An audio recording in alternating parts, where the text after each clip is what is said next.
તો આજનો જે મેઇન ટોપિક છે એ છે સપોર્ટ અને રેઝિસ્ટન્સ.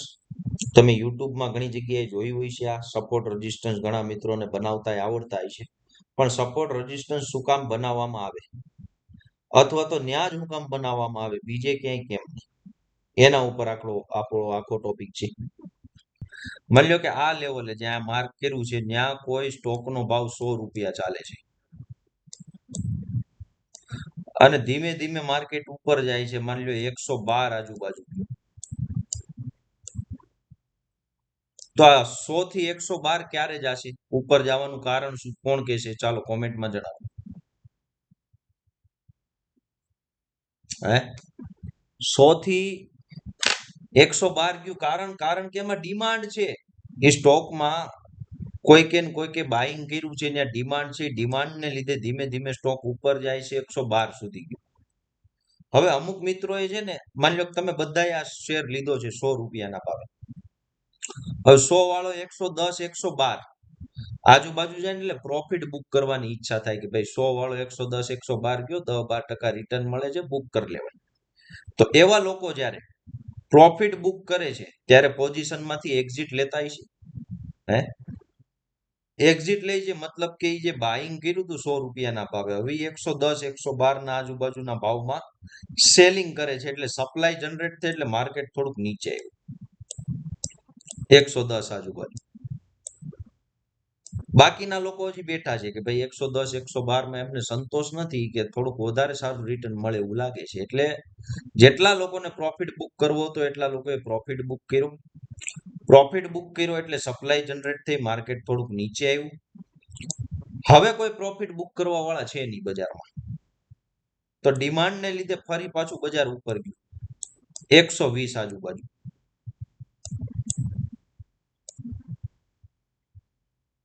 હવે જે લોકો 110 112 નીકળી ગયા છે એ લોકોનો પ્રોફિટ બુક થઈ ગયો, એનું કામ પૂરું થઈ ગયું. પણ જે લોકો હજી બેઠા છે ને એ લોકોને એવું લાગે કે હા ભાઈ આ 100 વાળો 120 આવ્યો, એટલે એ લોકો ફરી પાછા પ્રોફિટ બુક કરે છે અને ફરી પાછું બજાર નીચે આવે છે. માર્કેટની અંદર બે પાર્ટી છે ભાઈ, બાયર અને સેલર.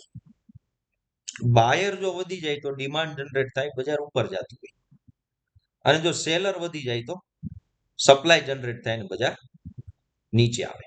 તો આ 120 ના ભાવે અમુક લોકોને પ્રોફિટ સારો દેખાય છે, એટલે 120 ના ભાવે પ્રોફિટ બુક કરે છે, બજાર નીચે આવે છે. પણ જે લોકો 110 અને 112 ના ભાવમાં એક્ઝિટ લઈને નીકળી ગયા અને પછી જ્યારે બજાર 120 ગયું, ત્યારે એ લોકોના મગજમાં શું ચાલતું હોય છે? જે લોકોએ 100 એન્ટ્રી લીધી છે, 110 112 10-12% રિટર્ન મળ્યું એટલે એ લોકો નીકળી ગયા, અને પછી એનો ભાવ વયો ગયો 120 આજુબાજુ. હવે 120 આજુબાજુ ભાવ ચાલે છે, પણ જે લોકોએ વહેલું એક્ઝિટ લઈ લીધું એના મગજમાં શું હાલતું હોય છે કયો? હે કે હું ઘડીક બેઠો હોત તો સારું હતું, થોડોક વધારે પ્રોફિટ થાત. એટલે બાયર લોકો અહીંયા અફસોસ કરે છે. હજી ઘણા લોકો 120 સુધી બજાર ગયું ને તોય બેઠા છે, 120 નીકળ્યા નથી, અને 120 થી બરાબર ધીરે ધીરે કરતું બજાર નીચે આવ્યું 112 આજુબાજુ, ફરી પાછું એ લેવલ આવ્યું. એટલે જે લોકો 110 112 માં નીકળ્યા છે ને એ લોકોને ફરી સસ્તા ભાવે નીચેના ભાવે એન્ટ્રી મળી, એ લોકો ત્યાંથી બાય કરે છે, એટલે ફરી પાછું ડિમાન્ડને લીધે બજાર ઉપર જાય છે 120 આજુબાજુ. પણ જ્યારે બજાર 120 ગયું અને 112 આવ્યું છે, અને જે લોકોએ પ્રોફિટ બુક કર્યો નથી, શું થયું છે? પેલા બજાર 100 થી 110 112 ગયું, અને પછી ધીમે ધીમે 120 ગયું ને 120 લોકોએ પ્રોફિટ બુક ન કર્યો, અને હવે બજાર ધીરે ધીરે નીચે આવે છે. એ લોકોના મગજમાં શું હાલતું છે કયો? ચાલો કાઢી નાખ્યો તો સારું હતું. 120 કે સારો ભાવ મળતો તો પ્રોફિટ બુક કર્યો નહીં, અત્યારે ભાવ નીચે આવી ગયો. એ લોકો અફસોસ કરે છે. આખું અફસોસ ઉપર હાલે છે બજાર. કેના ઉપર હાલે?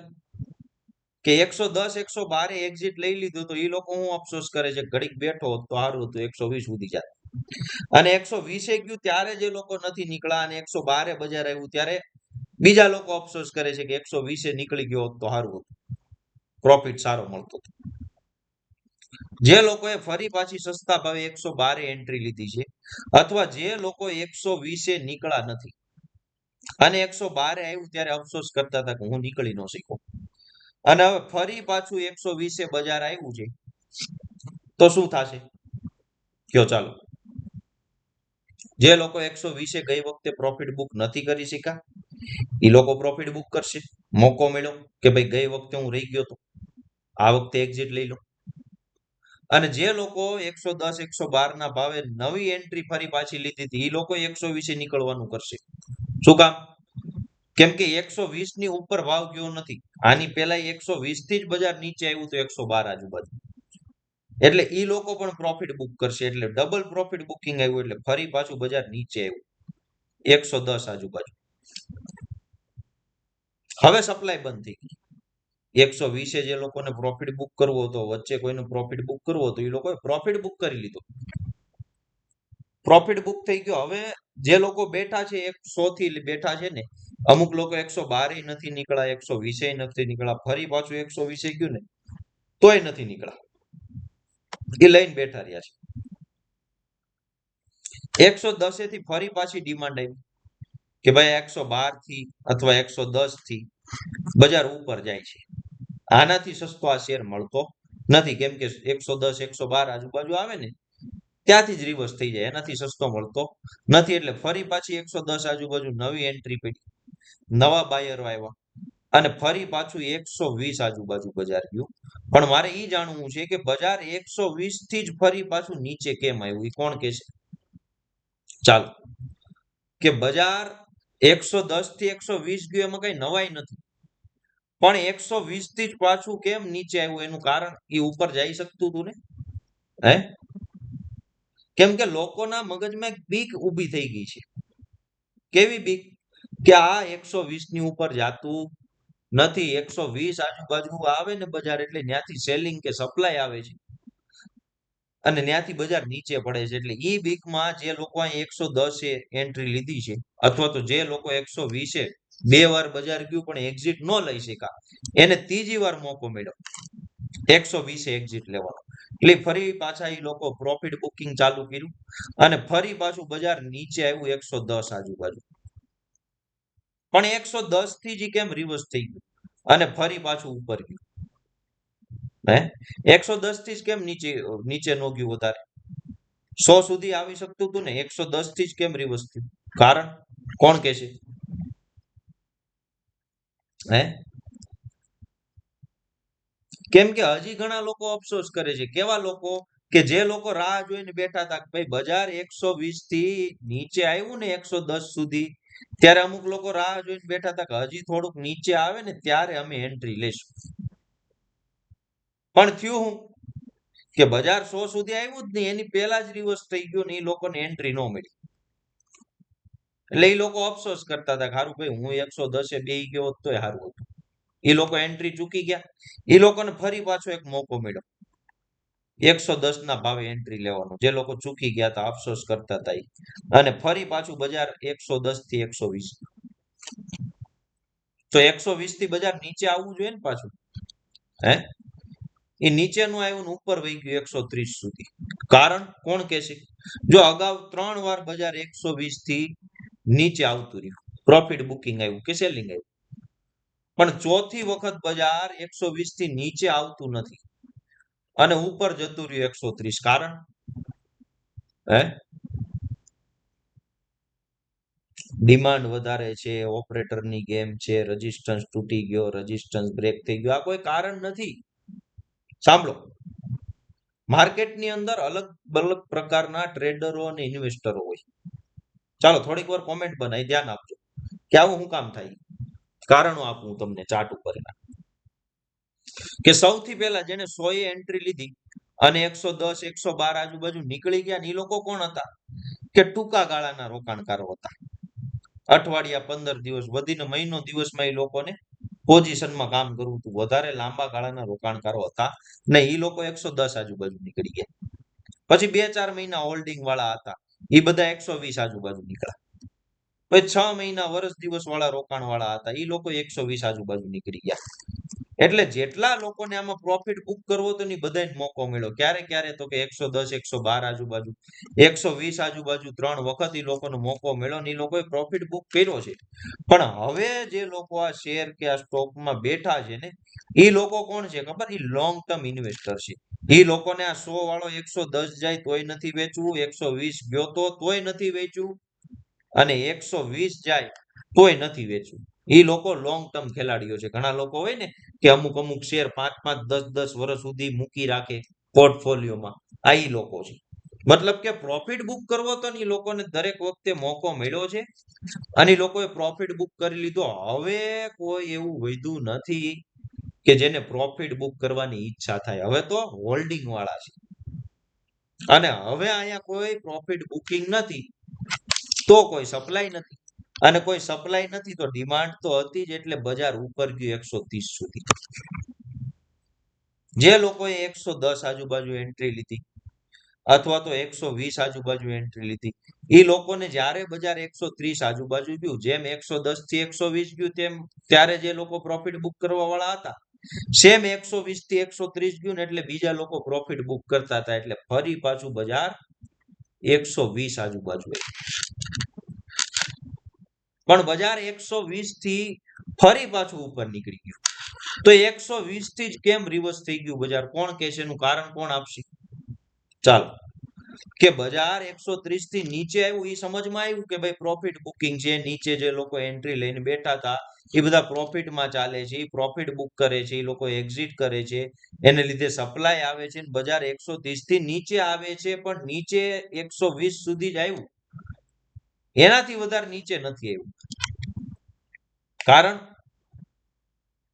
કારણ અફસોસ. કેવો અફસોસ? જેમ કે અહીંયા 110 એન્ટ્રી લીધી હતી એ લોકોને 120 પ્રોફિટ મળ્યો પણ જે લોકો ચૂકી ગયા હતા 110 અહીંયા એન્ટ્રી લેવાનું એ લોકોએ ફરી પાછી એન્ટ્રી લીધી. સેમ એવી જ રીતે અહીંયા ઘણા લોકો હું વિચારતા હતા કે ભાઈ 120 આજુબાજુ રેઝિસ્ટન્સ છે, અહીંયાથી સપ્લાય આવે છે એટલે એ લોકો રાહ જોઈને બેઠા હતા કે બજાર થોડુંક નીચે આવે ને હું બાય કરું. પણ થયું હું? બજાર નીચે આવ્યું નહીં, બજાર તો 130 વહી ગયું એટલે એ લોકો અફસોસ કરે છે સારું 120 એન્ટ્રી લઈ લીધી હોત ને તો સારું હતું, કેમ કે બજાર તો 130 વહી અને ફરી પાછું જો નીચે આવે છે 120 આજુબાજુ તો આ સસ્તું મળ્યું એને 130 કરતા તો. એટલે જે લોકો અહીંયા મુવમેન્ટ ચૂકી ગયા એ લોકો ફરી પાછી એન્ટ્રી લે છે 120 આજુબાજુ, ફરી પાછી ડિમાન્ડ આવે છે ને બજાર ઉપર જાય છે. સમજાય છે? બાયર અને સેલરના માઇન્ડસેટ છે આ ભાઈ, કે કોણ ક્યારે હું વિચારે છે, કયા લેવલે એના મગજમાં હું વિચાર આવે છે ને કેવી રીતે કામ કરે છે. કેમ કે બાયર અને સેલર કામ કરે છે ને ભાઈ તો જ અહીંયા ડિમાન્ડ કે સપ્લાય આવે છે, ને ડિમાન્ડ કે સપ્લાય આવે તો જ અહીંયા ચાર્ટ ઉપર નીચે થાય. તો બાયર અને સેલર ક્યારે કયા લેવલે કોણ હું વિચારે છે ને એ જો તમને વિચારતા આવડી ગયું તો તમને માર્કેટના લેવલ કાઢતા આવડી જાય. જો તમે બાયર હોય તો તમને એટલી ખબર પડવી જોઈએ કે ભાઈ જો હું 110 બાયર હોય તો તમને એ ખબર કરવી જોઈએ કે 120 થી સેલર આવે છે તો ત્યાંથી બાયરો ભાગતા હોય પ્રોફિટ બુક કરીને. અને તમે જો સેલર હોય તો તમને ખબર પડવી જોઈએ કે 110 થી ફરી પાછા બાયર આવે છે તો આપણે સેલર માંથી એક્ઝિટ લઈ લેવું જોઈએ. ઘણા મિત્રોને કદાચ ખબર નહીં હોય કે માર્કેટમાં બાઇંગ અને સેલિંગ બંને સાઈડ કામ થાય, એટલે કે બજાર ઉપર જાય તોય તમે પૈસા બનાવી શકો અને બજાર નીચે પડતું હોય ને તોય તમે પૈસા બનાવી શકો. કેટલા લોકોને આ ખ્યાલ નથી? બાય કરીએ 100 વાળો 110 જાય એ તો બધાને ખબર પડતી જ હોય, પણ જ્યારે 120 વાળો 110 આવે ને એટલે કે બજાર નીચે આવતું હોય ને તોય પ્રોફિટ કરી શકો. આ વાતની જેને ખબર નથી ને એ લોકો નો લખો એટલે હું પોઈન્ટ ક્લિયર કરાવી દઉં. ઘણા લોકો પ્રેશર છે. ચાલો એ પોઈન્ટ પહેલા ક્લિયર કરાવો એટલે મજા આવશે.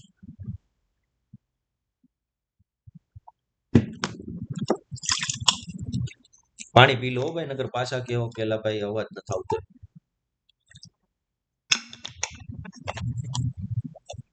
ચાલો હવે થોડીક વાર માટે ચાર્ટ ને મારું બોલી આપણે બાયર અને સેલર બની જોઈએ. માની લો કે તમે હોની છો અને તમારે હાલે છે જ્વેલર્સ. તમારી દુકાને કોઈ આવે તો તમે કઈ રીતે પૈસા કમાવો? ખરીદી કરીને કમાવો કે વેચીને કમાવો? પેલા એ મને કહો.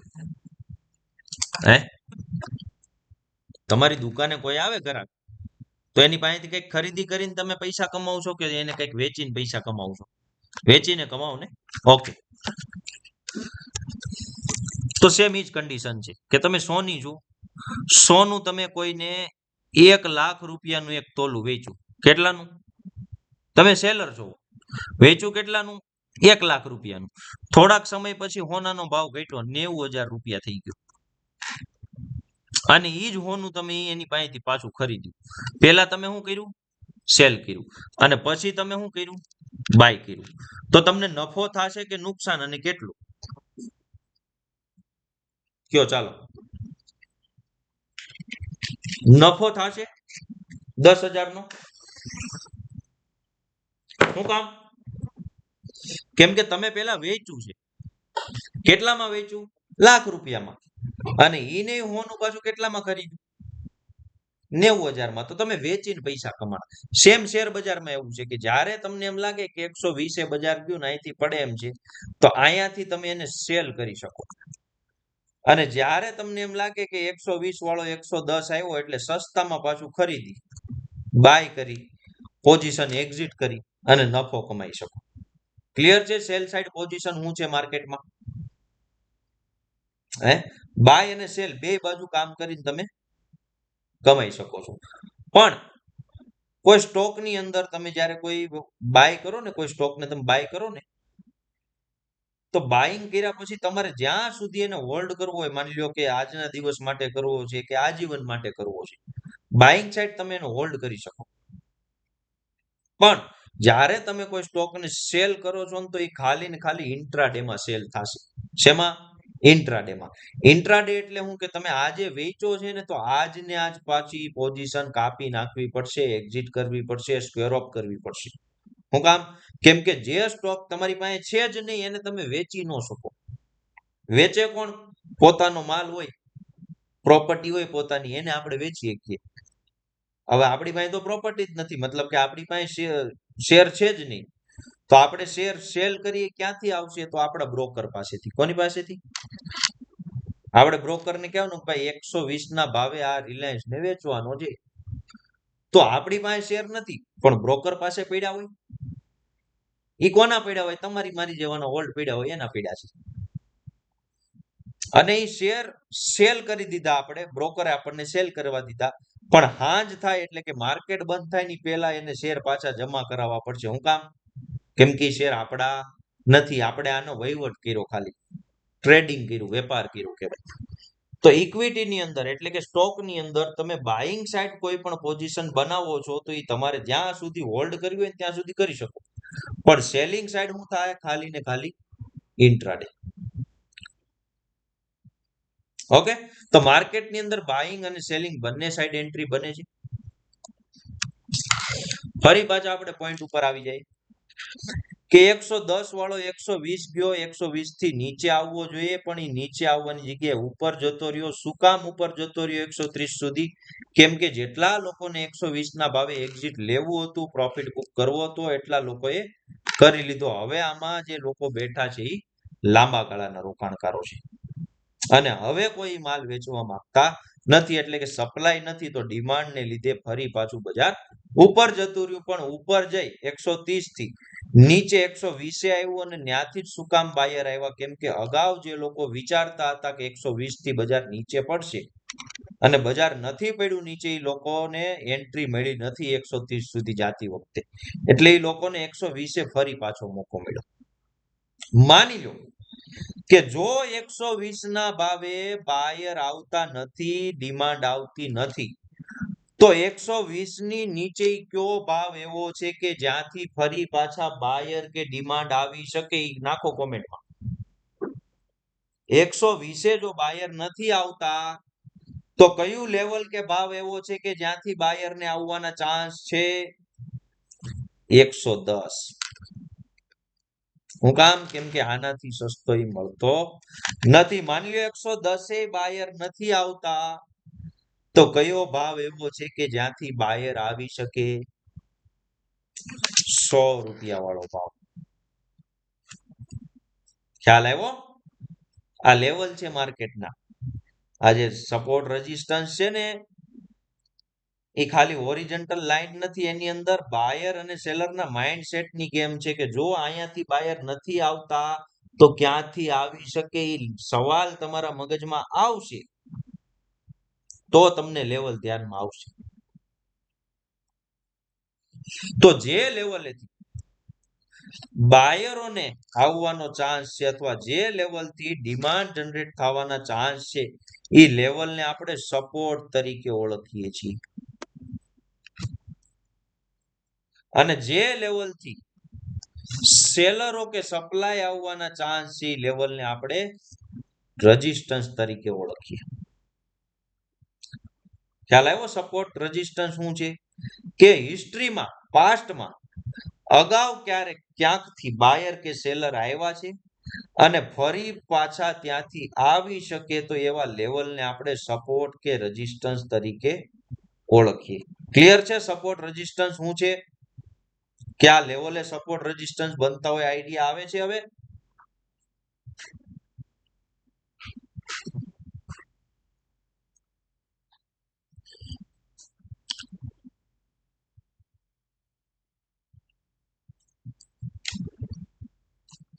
મને ખબર છે તમારા બધાના મગજમાં ઘણા બધા સવાલ આવે છે કે સાહેબ કેમ ખબર પડે કે અહીંયા 120 થી બાયર આવી ગયા, અથવા કેમ ખબર પડે સર કે અહીંયા 110 થી બાયર આવી ગયા, અથવા કેમ ખબર પડે સર કે અહીંયા 120 થી સેલર આવી ગયા. તો એ કેમ ખબર પડશે?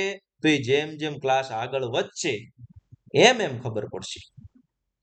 અત્યારે આપણે ખાલી હું શીખીએ છીએ કે ક્યાંથી બાયર કે સેલર આવી શકે, આપણે અત્યારે એ શીખીએ. હવે આવ્યા છે કે નથી આવ્યા એ આગળના જે કઈ પણ ટોપિક છે એમાં આવશે. ઉતાવળ ને એકદમ આરામથી. આ 20-25 દિના ક્લાસ આમ થોડા હાલ છે હે? બધું આજના જ શીખી જાવ કાલથી ટ્રેડ.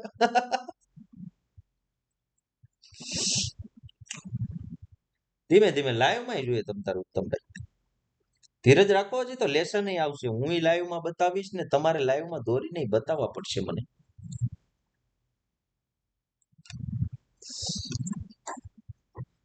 પછી જો પેલા જે 120 ના ભાવે રેઝિસ્ટન્સ હતો ને, સપ્લાય આવતી કે જ્યાંથી બજાર નીચે આવતું, હવે ઊંધું થઈ ગયું. રેઝિસ્ટન્સ બીકમ સપોર્ટ, કે હવે ત્યાંથી બાયર આવે છે 120 ના લેવલથી બજાર ઉપર જાય છે. હું કામ? એનું કારણ આપણે જોયું ને કે ભાઈ જે 120 ના લેવલે વિચારતા હતા બજાર નીચે આવશે, નથી આવ્યું એટલે એ લોકો ચૂકી ગયા ને એ લોકોને ફરી પાછો મોકો મળે છે એટલે ત્યાંથી બાયર આવ્યા બજાર ઉપર.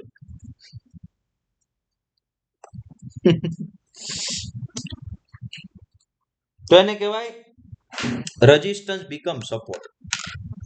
હવે ઊંધું સમજીએ, આ સપોર્ટ છે, હવે સપોર્ટ હોય ને એ રેઝિસ્ટન્સ બની જતો હોય. કેવી રીતે? માની લો 110 તમે એન્ટ્રી લઈ લીધી. ધ્યાન આપજો ભાઈ, કોમેન્ટ નહીં થોડીક વાર, આરામથી એકદમ. 110 તમે બાઇંગ કર્યું છે, પોઝિશન લઈ લીધી છે, 110 એન્ટ્રી બની ગઈ. બજાર ઉપર ન ગયું પણ બજાર ધીરે ધીરે નીચે આવ્યું. શું થયું? બજાર ધીમે ધીમે નીચે આવ્યું ને ₹100 આજુબાજુ આવી ગયું. નફો હાલતો હોય છે કે નુકસાન ઈ કયો? ચાલો પેલા 110 એન્ટ્રી થઈ છે બાઇંગ સાઈડ અને બજાર નીચે આવી ગયું તો નુકસાન છે, લોસ હાલે છે. હવે લોસ હાલે ને એટલે ભીંજ પડે. લોસ હાલે ને એટલે મગજમાં શું આવે પેલા ખબર? કે ભાઈ આમાં કઈ નફો ન થાય કઈ નહીં, અમારા ગયા એ પાછા આવી જાય ને તોય બહુ છે. Coast to coast. આ લાલ આંકડા ખાલી છે ને એ થોડા કઈ લીલા થઈ જાય ને, બ્રોકરેજ ના નીકળી જાય તોય બહુ છે. Coast to coast. એટલે 110 એન્ટ્રી લીધી અને એન્ટ્રી ખોટી પડી, બજાર નીચે આવતું રહ્યું. 100 સુધી લોસ હાલે છે, ભીંજ પડી ગઈ. જેવું બજાર ફરી પાછું તમારા એન્ટ્રી ભાવે 110 આજુબાજુ આવશે એટલે શું કરશો તમે? હે? ભાગવા માંડશો કે માઇન્ડ આમાંથી નીકળવાનો મોકો મળ્યો? હવે જેવું તમે અહીંયા એન્ટ્રી લીધી હતી ત્યારે બાયર હતા, હવે અહીં એક્ઝિટ લ્યો છો એટલે સેલર બન્યા, અને તમે સેલર બન્યા એટલે સપ્લાય જનરેટ થઈને બજાર નીચે આવ્યું. પેલા સપોર્ટ હતો, હવે રેઝિસ્ટન્સ બની ગયો. Support become resistance. સમજાય છે?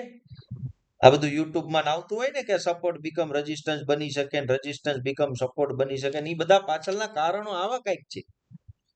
સપોર્ટ બીકમ રેઝિસ્ટન્સ બને, રેઝિસ્ટન્સ બીકમ સપોર્ટ બને, આ બધાને ખબર પડે. પણ આવું હું કામ બને એ શીખીએ છીએ આપણે. પાયો છે, આ લોજિક છે ચાર્ટ પાછળના કારણો.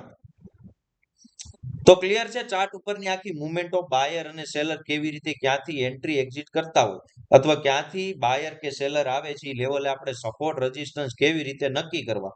જો આ પોઈન્ટ ક્લિયર હોય તો ક્લિયર કરો, કોમેન્ટ નાખી દેજો, એટલે પછી આપણે ચાર્ટ ઉપર જઈએ ત્યાં સમજીએ આને.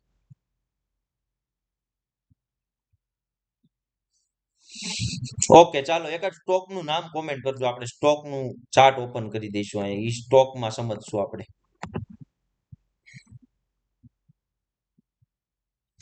Reliance, SBI. ચાલો રિલાયન્સ અને એસબીઆઈ નો પહેલા વારો લઈએ. સૌથી પહેલી કોમેન્ટ એમની આવી છે. સૌથી પહેલા આપણે લઈએ રિલાયન્સ.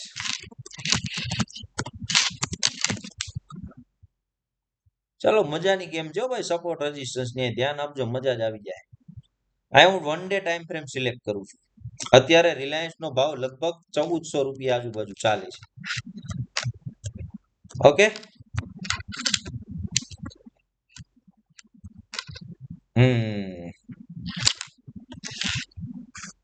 હિસ્ટ્રીમાં જાઉં છું ભાઈ, પાછળ એકદમ.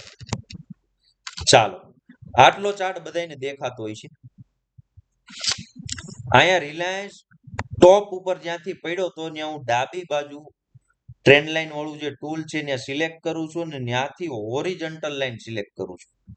આ હોરિઝોન્ટલ લાઈન સિલેક્ટ કરી અને અહીંયા હું હોરિઝોન્ટલ લાઈન ને મૂકી દઉં છું. આ લાઈન બની ગઈ, એક લેવલ ખબર પડી ગઈ કે અહીંથી સપ્લાય આવી. પણ બજાર નીચે લગભગ 1000 રૂપિયાના ભાવ આજુબાજુ ઉપર ગયું. અને ક્યાં સુધી ઉપર ગયું તો કે ભાઈ ફરી પાછું 1250 આજુબાજુ વહી ગયું. પણ જ્યારે રિલાયન્સ પડતો હોય ને ત્યારે એમ લાગે બસ હવે આનું તળિયું પૂરું, આ ક્યાં સુધી પડે એવું કઈ ખબર પડતી નથી. પણ એ અચાનક જ 1000 રૂપિયાના ભાવથી રિવર્સ થઈને ફરી પાછો 1200 1250 આજુબાજુ વહી ગયો. જો તમને ખબર હોત કે આ રિલાયન્સ ને 1000 રૂપિયાના ભાવે લેવાય તો તમે આમાં નફો કમાત કે ન કમાત? હા કે ના? કમાત, બિલકુલ. પણ આપણે ત્યારે ખબર નથી કે હારું આ 1000 રૂપિયાના ભાવથી રિલાયન્સ લેવાય. જો ખબર હોત તો લઈ લે. તો કેમ ખબર પડશે? તો જ્યારે રિલાયન્સ નીચે પડતો હતો ને ભાઈ, ત્યારે આમાં જોવાનું હતું કે ભાઈ જો બજાર નીચે જાય છે તો બાયર ક્યાંથી આવી શકે. ભાઈ ચાર્ટ ઉપર તો ક્યાંય દેખાતું નથી, હિસ્ટ્રીમાં જવું પડશે. આ હિસ્ટ્રીમાં ગયો હું. અહીંયા જો એક સ્વિંગ બનેલો દેખાય, ખબર? આ લાઈન ઉપરની હવે હટાઈ દઉં છું, ડિલીટ કરી દઉં. રિલાયન્સ અહીંયા કર્સર લઈ જાઉં છું, નીચે ટાઈમ ફ્રેમ ને ટાઈમ ને બધું બતાવે. 2022 માર્ચ મહિનામાં રિલાયન્સ 1000 રૂપિયા આજુબાજુ ચાલતો હતો અને ક્યાં સુધી ઉપર જઈએ એવો ભાઈ? હે, તો ઉપર અહીંયા ક્યાંક સુધી લગભગ 1300 આજુબાજુ. અને 1300 આજુબાજુથી પડવાનો ચાલુ થયો, ક્યાં સુધી આવ્યો? હે, ફરી પાછો 1000 આજુબાજુ આવ્યો ને. પેલા 1000 રૂપિયા હતો 2022 માર્ચ મહિનામાં. ફરી પાછો 1 વર્ષ પછી માર્ચ 2023 1000 રૂપિયાનો મળે છે. હવે જે લોકોને એવું લાગતું હતું ત્યારે કે રિલાયન્સ હજી પડશે, પણ રિલાયન્સ ક્યાં વયો ગયો તો કે 1300 આજુબાજુ વયો ગયો. એ લોકોને એન્ટ્રી મળી નથી. હું કામ? કેમ કે ત્યારે એના મગજમાં એવું હતું કે હજી પડશે, પણ હારો પડ્યો નહીં. 1300 આજુબાજુ વહી ગયો ને એ લોકોને એન્ટ્રી મળી નથી. અને એ જ શેર ફરી પાછો 1 વર્ષ પછી 1000 રૂપિયે મળે છે. આ જે લોકો અહીંયા એન્ટ્રી નથી લઈ શક્યા એ લોકોને મોકો મળ્યો એ ભાવમાં એન્ટ્રી લેવાનો, તો એ લાભ લેશે કે નહીં લે? હે, લેશે?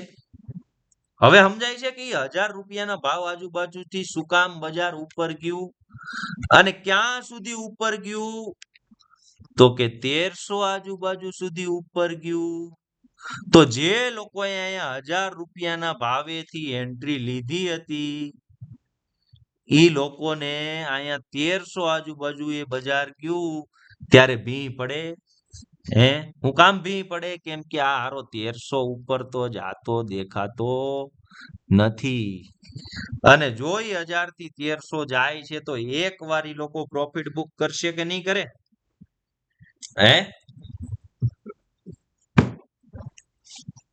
હવે ઈ લોકો પ્રોફિટ બુક કરે છે. હું કામ કરે છે? કેમ કે એને ખબર છે કે આ 1300 ઉપર જાતો નથી તો એકવાર 1300 એ નીકળી જવાય એટલે પ્રોફિટ બુક કરે.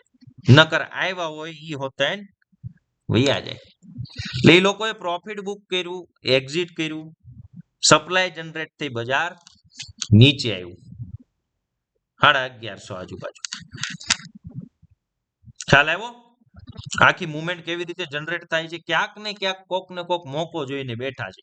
સેલર રાહ જોઈને બેઠા છે કે 1300 આજુબાજુ આવે તો વેચી દેવાય.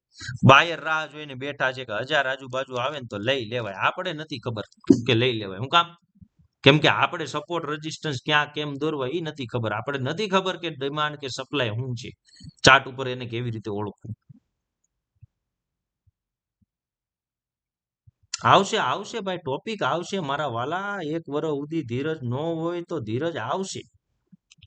આપણા મગજ ઉપર છે. આપણે રોજે રોજ 1500 2000 કમાવો હોય એને વર્ષ સુધી વાટ ન જોવાની. એના માટે અલગ સ્કીમ છે, એ આગળ શીખવાડીશ.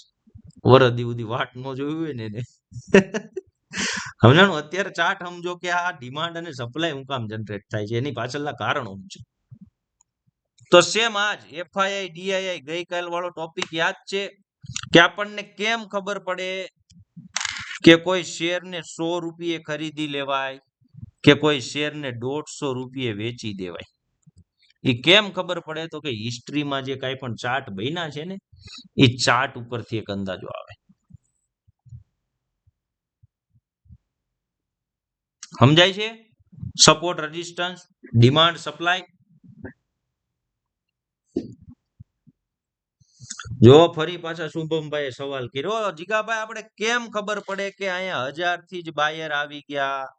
ઈ તો હજી અહીંયા સુધી આવી શકે 800 સુધી. તો ઈ કેમ ખબર પડશે? તો જેમ જેમ ક્લાસ આગળ વધશે એમ એમ ખબર પડશે. ધીરજ રાખો, ધીરજ. એને કરશું ધીમે ધીમે. અત્યારે ખાલી એમ જ કે બાયર કે સેલર આવ્યા. હું કામ? હું કામ? કેમ કે અગાઉ સસ્તો મળ્યો નતો, આનાથી મળતો હોય તો લઈ લેવાય અને આનાથી ઊંચો ભાવ જાતો નથી, ભાવ આવ્યો હોય તો લઈ લેવાય. બસ આટલી જ ગેમ છે, ટૂંકી ટચ. ઘણા લોકોના મગજમાં એવો સવાલ આવતો હોય છે, સાહેબ અહીંયા ઈ 1300 રૂપિયાના ભાવ આજુબાજુથી બજાર ઉપર વહી ગયું. ક્યાં સુધી વહી ગયું? તો કે 1600 આજુબાજુ. આ રિલાયન્સ સ્પ્લિટ થઈ ગયો, નકર 3000 આજુબાજુ ભાવ ગયો તો 1 ના 2 થઈ ગયા છે બોનસ.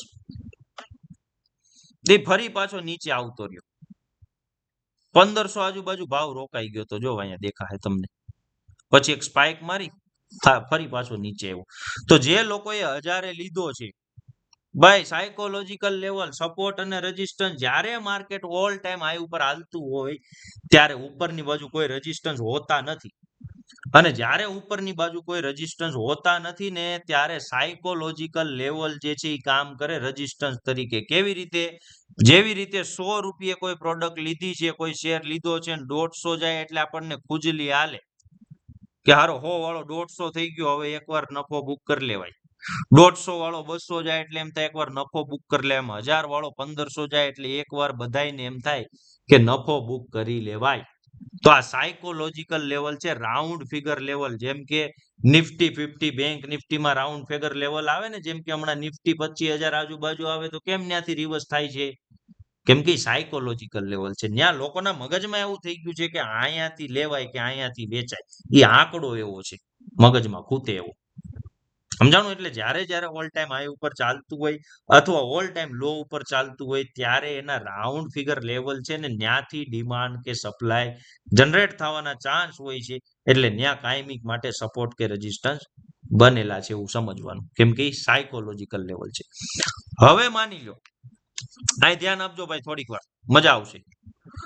બજાર ઉપર 1600 સુધી ગયું અને પછી અહીંયા ફરી પાછું 1300 આજુબાજુ આવ્યું, પણ 1300 ની નીચે વહી ગયું ને. તો હવે કયું લેવલ એવું છે કે જ્યાંથી બાયર આવી શકે? કેમ કે 1300 એથી તો આવ્યા નથી. તો હવે ક્યાંથી આવી શકે બાયર? ચાર્ટ જોઈને મને કયો. હે 1000 નહીં, એની પેલા એક લેવલ એવું છે કે જ્યાંથી બાયર આવ્યા છે એની 1150 આજુબાજુનું છે. જો 1150 આજુબાજુથી બાયર નથી આવતા તો 1000 ની વાટ જોવાની છે. નકર 1000 ની વાટ જોયા કરીએ અને બજાર આવી રીતે ત્યાંથી નીકળી જાય, આપણે મંજીરા વગાડવાના. સમજાય છે? સપોર્ટ રેઝિસ્ટન્સ શું છે કે છેલ્લે ક્યાંથી બાયર આવ્યા હતા ત્યાંથી નથી આવતા તો એની નીચે ક્યાંથી આવી શકે?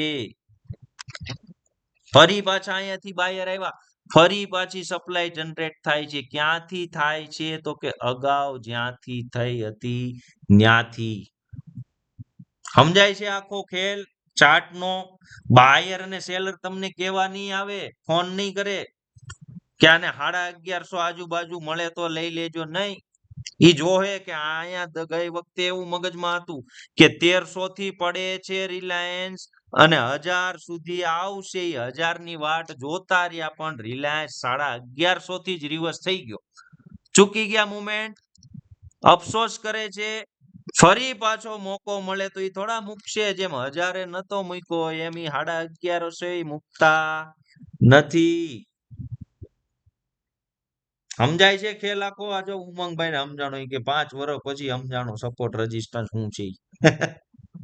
ખાલી બજારના સ્વિંગ ઉપર સપોર્ટ રેઝિસ્ટન્સ નથી. સમજો કે આની પાછળના લોજિક શું છે, કારણ શું છે, આવું શું કામ થાય છે, જાણવાની ઈચ્છા રાખો ચાર્ટ ઉપર તો લેવલ મળશે.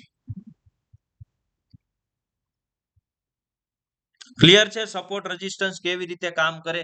હવે પછી અહીંયા 1000 રૂપિયાના ભાવે જ્યાંથી બજાર રિવર્સ થયું હતું ને ભાઈ, અહીંયાથી હવે અહીંયા એફઆઈઆઈ બાઇંગ કરે, ડીઆઈઆઈ બાઇંગ કરે કે જીગાભાઈ બાઇંગ કરે, કોઈ ફરક પડતો નથી. કોણે બાય કર્યું આપણે શું ફરક પડે ભાઈ?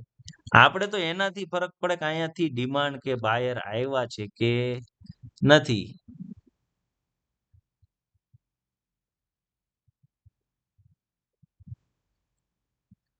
નહીં ફેક્ટરી નથી જોવાની હાર્દિકભાઈ હમણાં, પછી નિરાયથી હું પર્સનલી જોઈ લઈશ ને ફોન કરીને તમને બધાને નહીં. તો સપોર્ટ રેઝિસ્ટન્સ ભાઈ મજા આવી? ક્લિયર છે બધાને? તો પછી એચડીએફસી નો વારો લઈએ. બીજી એક કોમેન્ટ એચડીએફસી ની હતી, એમાંય જોઈ લઈએ. મતલબમાં તમને એમ ન થાય કે જીગાભાઈએ ગોખેલું છે અને બતાવ્યું ડાયરેક્ટ. કોઈ પણ ચાર્ટ તમારી ઈચ્છાનો લેવાનું કારણ હું, અમે તો આખો દી ભાઈ ચાર્ટ જ જોતો, અમને ખબર જ હોય ક્યાં શું બને છે. ચાલો એચડીએફસી નો વારો લે. આ જેટલા લોકો અહીં કોમેન્ટમાં લખે છે ને, અત્યારે નથી પૂછતો કે કયો સ્ટોક લેવો એમ, તોય લખે છે બીએસસી ને એચએલ ને બેલ ને એસબીઆઈ ને. એ તમારે બધા એ સ્ટોકમાં જ લેસન કરીને મોકલવાનું છે ભાઈ મને હાથે દોરીને. એચડીએફસી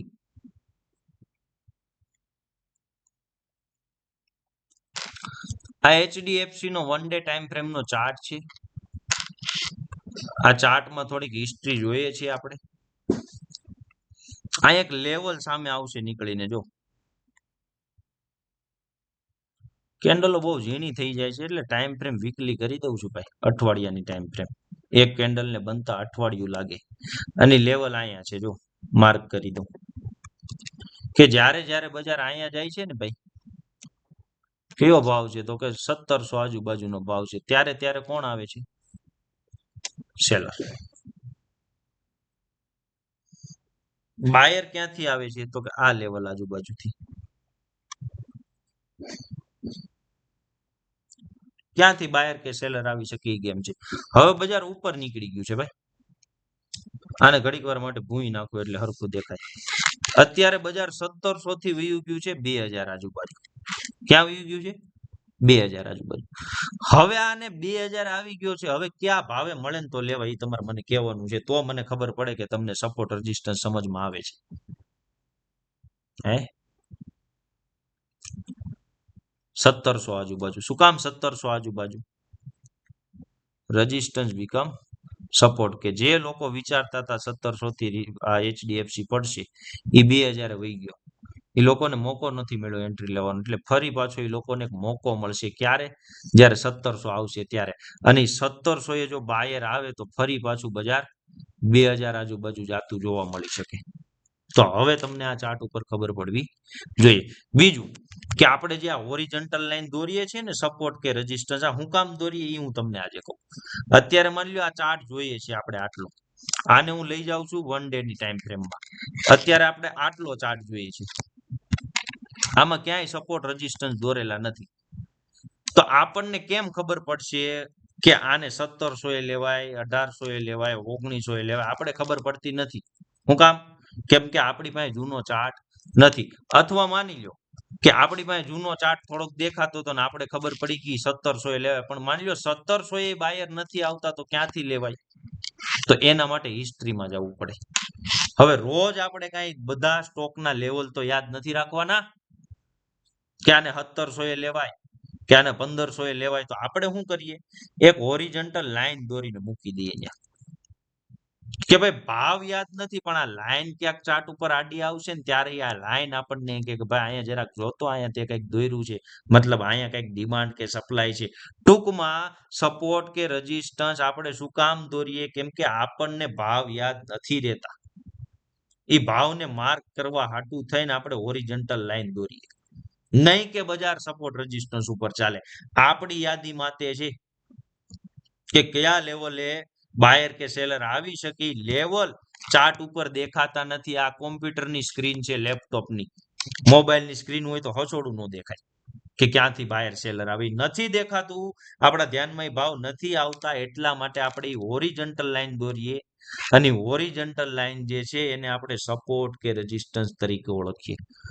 સમજાણું? સપોર્ટ રેઝિસ્ટન્સ આપણે શું કામ દોરવા જોઈએ?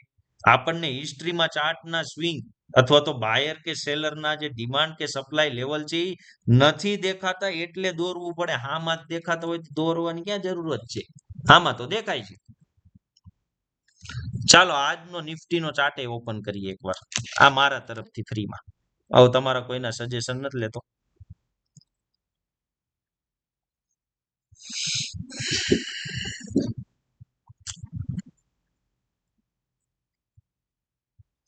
નાની ટાઈમ ફ્રેમ કરું છું, 5 મિનિટની.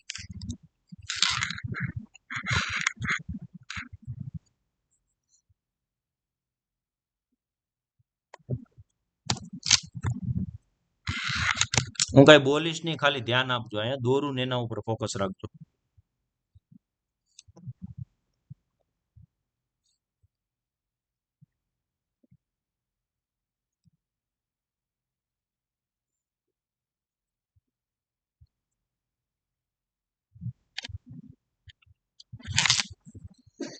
સમજાય છે? હે